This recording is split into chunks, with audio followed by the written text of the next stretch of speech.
अरे रवि, तू फिर से मोबाइल पर गेम खेल रहा है। इम्तिहान सिर पर है और तू है कि टाइम बर्बाद कर रहा है। माँ की आवाज में चिंता थी, लेकिन रवि ने बिना नजर उठाए जवाब दिया, बस 5 मिनट और माँ, ये लेवल पूरा कर लूं फिर पढ़ लूंगा। 5 मिनट, 10 मिनट, फिर घंटों बीत गए। रवि का ध्यान मोबाइल स्क्रीन पर अटका रहा। स्कूल का होमवर्क अधूरा पड़ा था, किताबें मेज पर धूल खा रही थी और उसका मन बस गेम की चमक दमक में खोया था। रवि एक 17 साल का लड़का, जिसके सपने बड़े थे लेकिन मेहनत करने का जज्बा वो कहीं गायब था।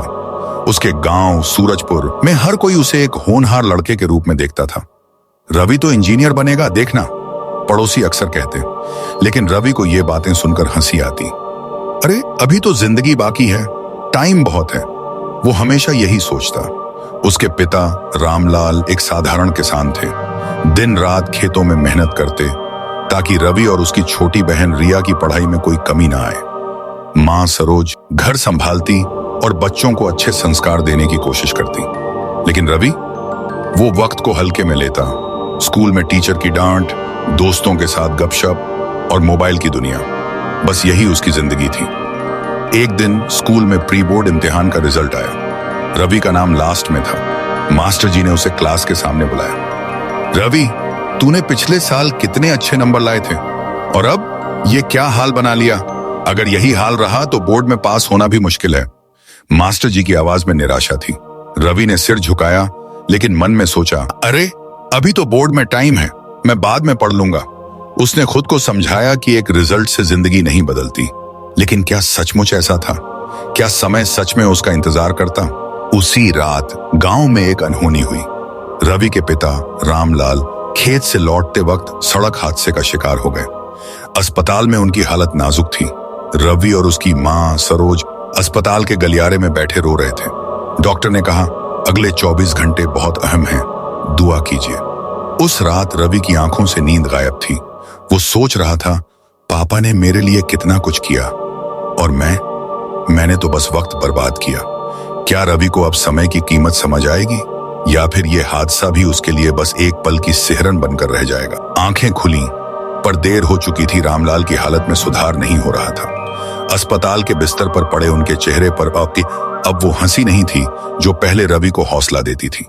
रवि हर दिन स्कूल से सीधे अस्पताल जाता। माँ की आंखों में आंसू और चेहरे पर थकान देखकर उसका दिल टूटता, लेकिन वो कुछ कर नहीं पा रहा था। एक दिन रिया ने रवि से कहा, भैया, पापा हमेशा कहते थे कि तू बड़ा इंजीनियर बनेगा, तू पढ़ाई क्यों नहीं करता? अगर पापा को कुछ हो गया तो हमारा क्या होगा? रिया की मासूम आंखों में सवाल थे जो रवि के दिल को चीर गए। क्या मैं सच में इतना बेकार हूं? क्या मैंने अपने सपनों को, अपने परिवार को सिर्फ इसलिए निराश किया क्योंकि मैंने वक्त की कद्र नहीं की? रवि ने खुद से सवाल किया। उस रात उसने अपनी किताबें खोली, लेकिन पन्ने पलटते ही उसे एहसास हुआ कि उसने कितना सिलेबस मिस कर दिया था। गणित के सवाल उसे पहेली लग रहे थे और साइंस की किताबें किसी अनजान भाषा में लिखी लग रही थीं। उसने हार नहीं मानी। उसने फैसला किया कि वो अब से हर दिन, हर पल मेहनत करेगा। लेकिन समय उसका साथ देगा। बोर्ड इम्तिहान अब सिर्फ 3 महीने दूर थे। क्या इतने कम वक्त में वो सब कुछ हासिल कर पाएगा जो उसने सालों में खो दिया? इसी बीच एक और मुसीबत सामने आई। रामलाल की सर्जरी के लिए पैसे की जरूरत थी। गांव वालों ने जितना हो सका मदद की, लेकिन रकम इतनी बड़ी थी कि मां को अपने गहने बेचने पड़े। रवि ने देखा कैसे उसकी मां ने अपनी शादी का मंगलसूत्र तक बेच दिया, सिर्फ पापा को बचाने के लिए। मां, तुमने ये क्यों किया? रवि ने रोते हुए पूछा। बेटा, कुछ चीजें वक्त से ज्यादा कीमती नहीं होती, लेकिन वक्त वो सबसे कीमती है। अगर मैंने ये गहने पहले बेच दिए होते, शायद पापा की ये हालत न होती। मां की आवाज में दर्द था। रवि को अब समझ आ रहा था कि समय कितना अनमोल है। लेकिन क्या ये समझ अब बहुत देर से आई थी? क्या वो अपने पिता को बचा पाएगा? वक्त के साथ रवि ने ठान लिया कि वो अब वक्त को और बर्बाद नहीं करेगा। उसने मोबाइल को एक तरफ रख दिया, दिन रात पढ़ाई में जुट गया। सुबह 4 बजे उठकर रात देर तक जागकर वो हर उस पल को समेटने की कोशिश करता जो उसने पहले गंवाया था। उसके दोस्त उसे चिढ़ाते, अरे रवि, अब क्या इंजीनियर बन जाएगा? टाइम तो निकल गया। लेकिन रवि ने उनकी बातों को अनसुना किया। उसकी आंखों में अब एक अलग आग थी।